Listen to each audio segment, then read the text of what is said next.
Hello again, this is Jenna from Personality City, and today we're going to be talking about introversion versus extroversion.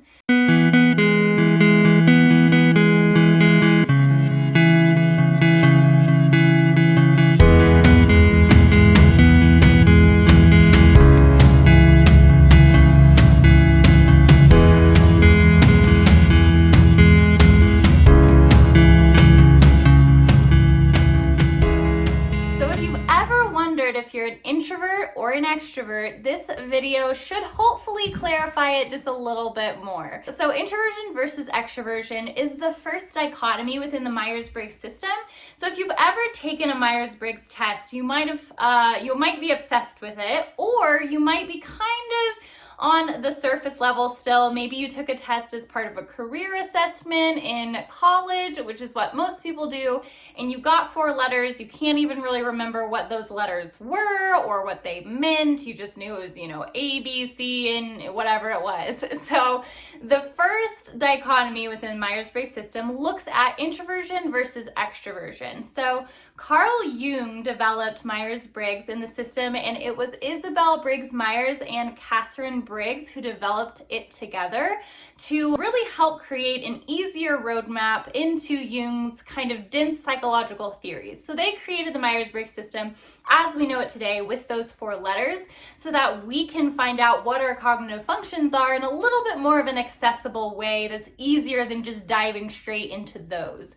So we're going to be talking about introversion versus extroversion, the very first dichotomy. So introverts, they see the world and the real world as existing within their own self. So the real world for them is an internal world. It could be a world of thoughts, of feelings, of emotions, of experiences, of memories, of perceptions. It can be any and all of those experiences, but the world primarily exists and is real internally for them. Extroverts, on the other hand, believe that the real world is on the outside. So introverts believe that their real world is on the inside.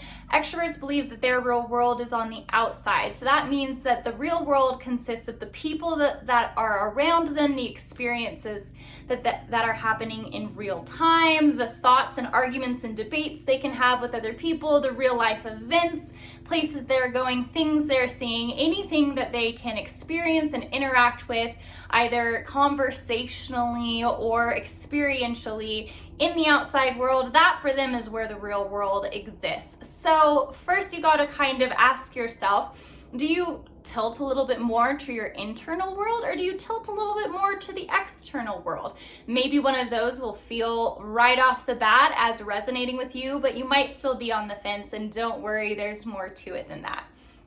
So the stereotype is that introverts are very shy, very reserved. They stay at home, they don't go to parties, they read books, they prefer not to talk to people, they're antisocial, etc. The stereotype for extroverts is that they're bold, they're people persons, they're outgoing, they love talking to people, they love just talking in general, they'll talk your ear off, they're usually the ones that are in the center of attention, they love the spotlight, all of that good stuff. And so maybe you're a little bit confused because you're the kind of person who you like people, you like talking to people, but you also need to recharge a little bit at home.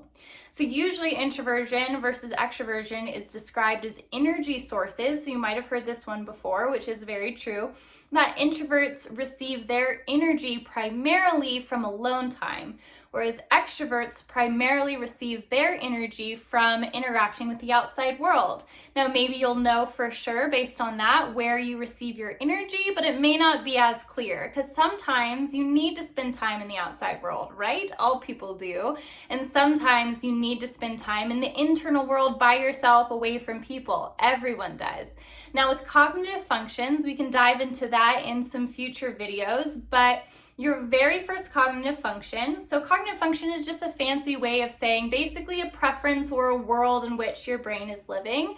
And so everyone has a dominant version of this. And so your dominant version will either be focused externally on the outside world if you're an extrovert, if your first letter within the Myers-Briggs system is an E, Or if you're an introvert, then your primary cognitive function will be focused internally in the internal world. So in the Myers-Briggs letters, your very first letter is going to be an I. So within the cognitive functions, you'll have a dominant cognitive function that's either facing the external world or the internal world, but your secondary cognitive function, called the auxiliary function, is going to be the opposite of your dominant. So paired right side by side, also referenced as the pilot function or the co-pilot function, everyone has a co-pilot right next to their dominant that is the opposite, facing the opposite world.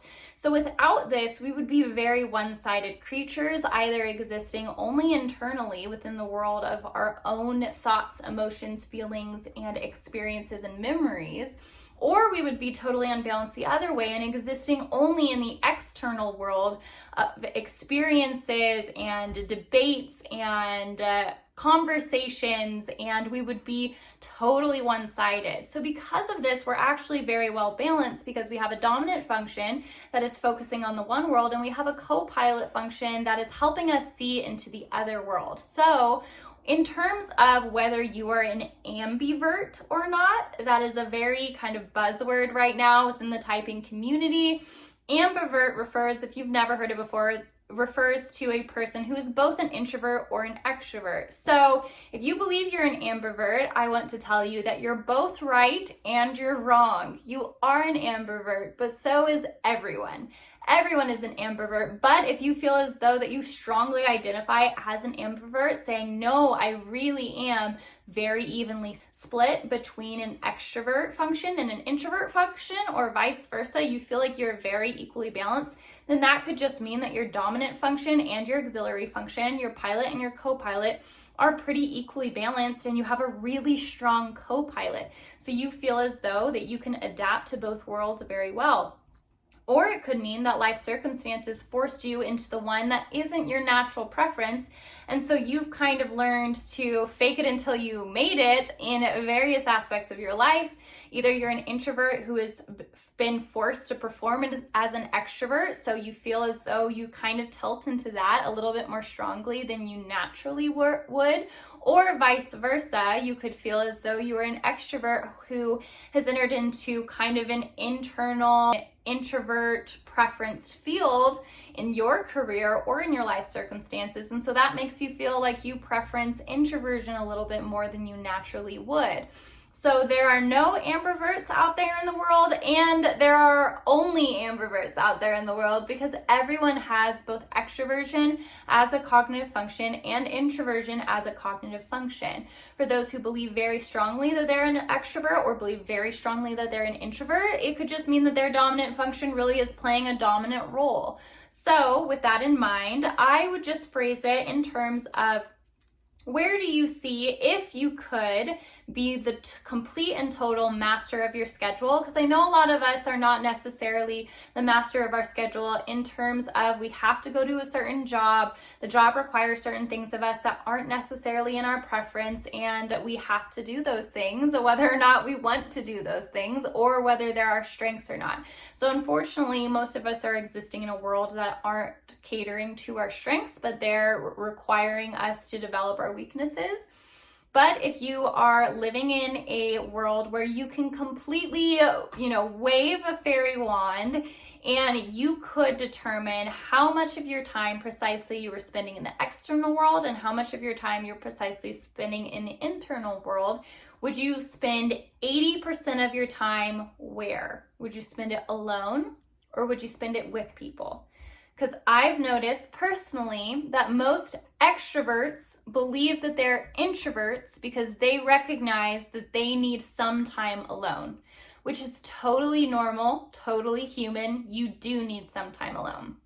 But introverts know that they're introverts because it isn't just some time alone they need most of their time alone. They need the majority of their time alone.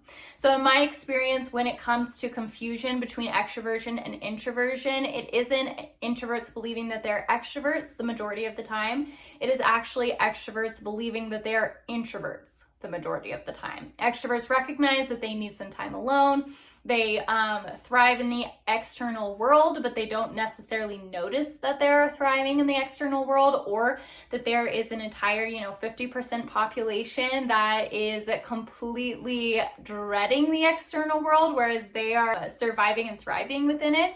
But everyone needs some alone time. Everyone needs that time away. Everyone needs, time with their thoughts, with their feelings, with their emotions, with their memories. What specifically that alone time looks like for you will depend on what your auxiliary function, your co-pilot function is. So for mine, as a really brief introduction to cognitive functions, my very first cognitive function is extroverted intuition. My auxiliary function is introverted feeling. You can go to personality.city, the website that I created, to find a personalized page on what those cognitive functions mean for each of the 16 Myers-Briggs types. So if you're a little bit curious about what your cognitive functions might be, and you kind of want to determine kind of a reverse, an inverse personality test for Myers-Briggs, you can do it the sort of long way by looking at, personality.city and reading those descriptions, seeing which one resonate most deeply with you. I would love eventually to create a reverse engineered personality test where the questions are designed to determine what your cognitive functions are, and then based on that they determine what your Myers-Briggs type is. But it is currently designed to be the other way around, where it tells you your 4 letters, and your 4 letters are a roadmap to what your cognitive functions are.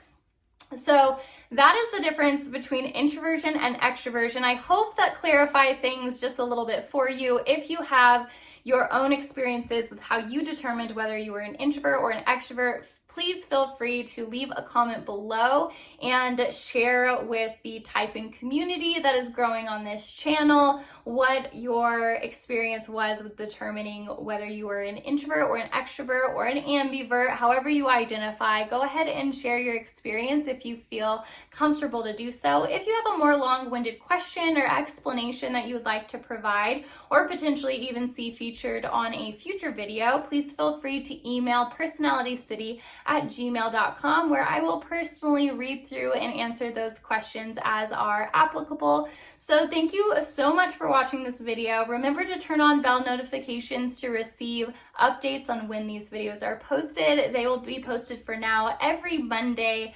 every week. But thank you so much for watching. Remember to like and subscribe and comment down below, and I will catch you on the next video.